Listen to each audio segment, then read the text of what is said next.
kayo? Nag-breakfast naman pala. O, huwag na tayo mag-merienda mamaya, ha? Ay, hindi, joke lang. O, sige. Sino nakakalam dito ng kwento ni David at Goliath? Sino?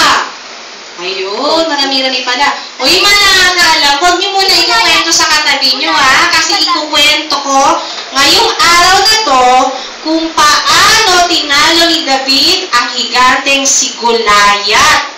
O, nakakita na ba kayo ng higante? Hindi pa. O, alam niyo ba higante, malaking tao yun.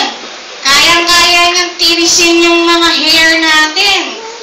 Ayan. So, sa pagsisimula ng kwento natin, kilalanin muna natin kung sino si David. Si David ay isang bata na nagpapastol. Pinapastol niya yung tupa ng tatay niya. Isang araw, merong isang hari. Sabi nung tagapaglingkod ng hari, meron po akong kilala, anak